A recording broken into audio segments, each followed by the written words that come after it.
So far we have had several trailers and hints as to what to expect through gameplay demos, imagery, the RE showcases, and developer videos released by Capcom. From what we have seen and heard so far, we know that Ethan and Mia Winters are returning to the series in their second outing, this time joined by Chris Redfield, who appears to have done a Harvey Dent and lived long enough to see himself become the villain. But all may not be what it seems. Gone are the mould creatures and the ruined Baker homestead from Resident Evil 7 Biohazard. Now we are somewhere in snowy Eastern Europe, possibly Romania, being haunted by werewolves, vampires, and other unknown threats with strange symbols and some kind of connections to the company that started this whole bioterror nightmare, Umbrella. From what we know so far of Resident Evil Village, this potentially could be the final entry for either Chris Redfield or Ethan Winters, or even possibly both of them. But Capcom have teased this before with hints of Jill Valentine's death in Resident Evil 5 turning out to be false. We also seem to be getting some kind of links to Umbrella, and possibly the founding members of the company, or a possible reveal of the connections. Maybe even going as far as to retcon the founders with the four families instead, or having them connected to Oswald Spencer and the other founders.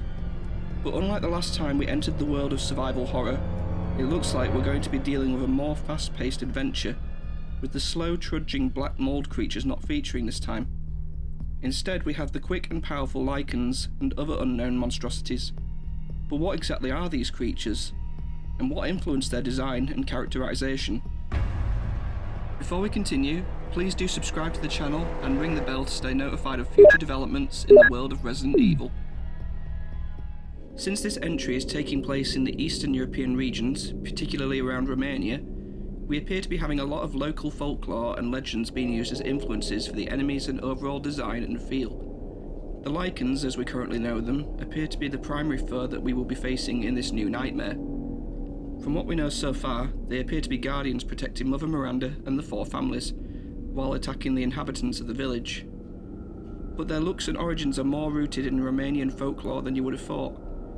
In the local tongue, they would be known as the Pricolici, undead monsters who were murderers, brawlers, or violent men before they died, and rose again in order to inflict their violent nature on their victims after they passed away. Pricolici were commonly seen as large wolves, but they could also be seen in other forms as well. But since Romania has the largest wolf population in Europe, it's easy to see why the form of the werewolf has become synonymous with Eastern European folklore and legend.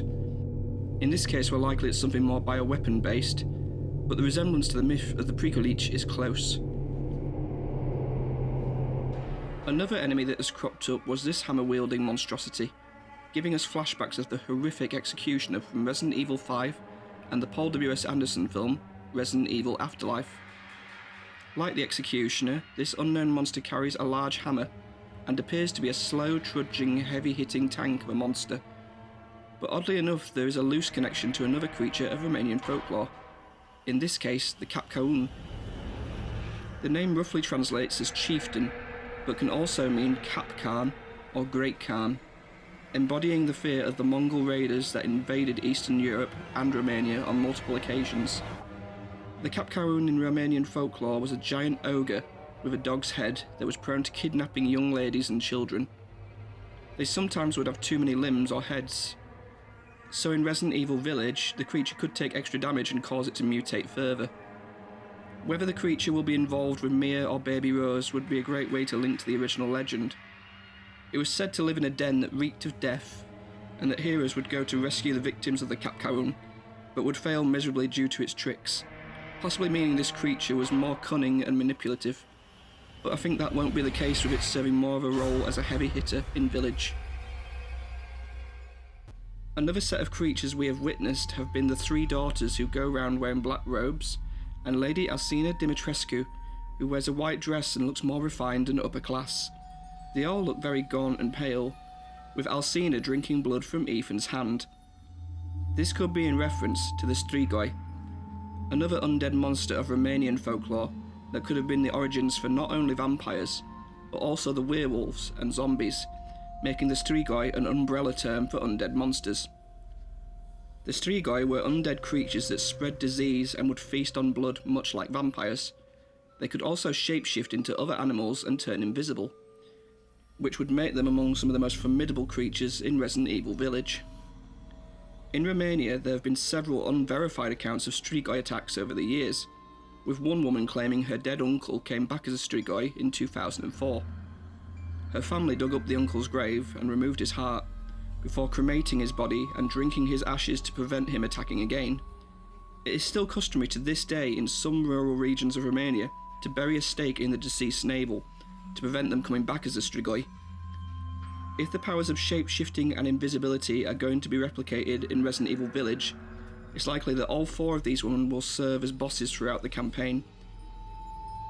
We mentioned the strigoi were possibly an influence for the Romanian version of zombies, which appear to be making their return in the bowels of Castle Dimitrescu, as we have seen in the gameplay of the dungeons. Or they could be a form of failed Lycan or vampire, similar to the depiction of zombies in the 1998 Marvel movie Blade, in which Deacon Frost's right-hand man, Quinn, would end up biting a victim and draining too much of his blood, which would cause him to turn into some kind of zombie-like creature rather than the traditional vampire we saw in the movie. During the second trailer, Mia tells the story of a child that gets lost in a forest in a very Tim Burton-esque style. But strangely, there is another folk tale that loosely links to this story, and that is the tale of the creatures known as the Eolili. They are similar in theme to the sirens of Greek mythology and the tales of the hero of Odysseus. Like the sirens, the Eolili would draw their victims in, primarily adult men, by dancing naked with bells on their ankles. Anyone who was drawn too close to them would vanish forever. Strangely, these creatures are believed to be a form of fairy, and are mainly neutral, with them not openly attacking victims unless provoked or disturbed.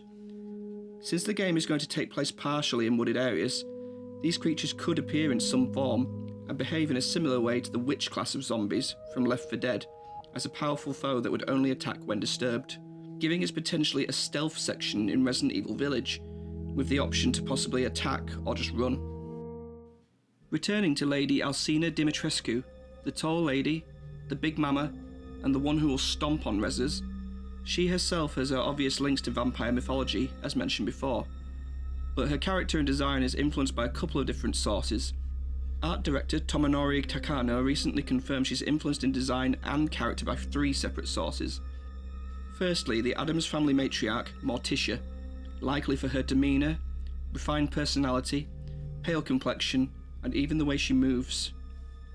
Then, more in keeping with Eastern European lore, she was also influenced by the stories of the 16th century Hungarian serial killer Elizabeth Bathory Eset, a noblewoman of the former Kingdom of Hungary, who would hold the honour of being the world's most prolific female serial killer, as recognised strangely by the Guinness Book of Records.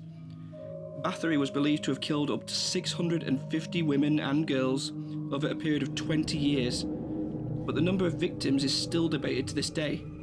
The notoriety of these murders started to spread rumours of Bathory performing vampirism and cannibalism on her victims, along with the unconfirmed rumour that she would bathe in the blood of women and virgins to maintain her youth.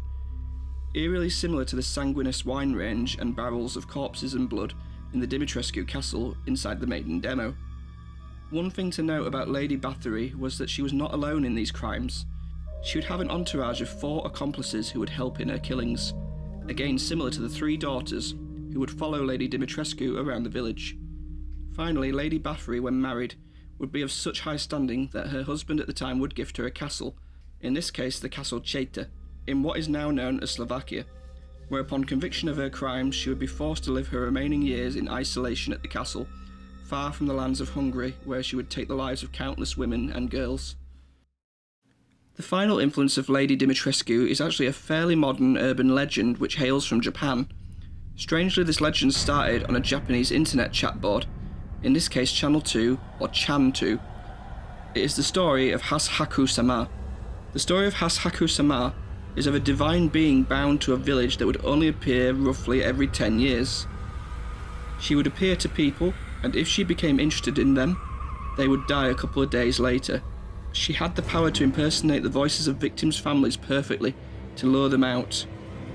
Her appearance would change depending upon the victim, but the most consistent appearance would be that of a 2-metre tall woman in a white dress and a wide white hat. This would end up being the biggest visual design influence for the matriarch of the Dimitrescu family. Lastly, there is one final figure who has appeared through all the trailers and has big links to Romanian folklore, and that is the old lady who has made several brief appearances and spoken to us a couple of times. We don't know who she is or what her links are to the story. She could even be linked to the enigmatic Mother Miranda, who has been mentioned a few times and been briefly spotted in the latest trailer.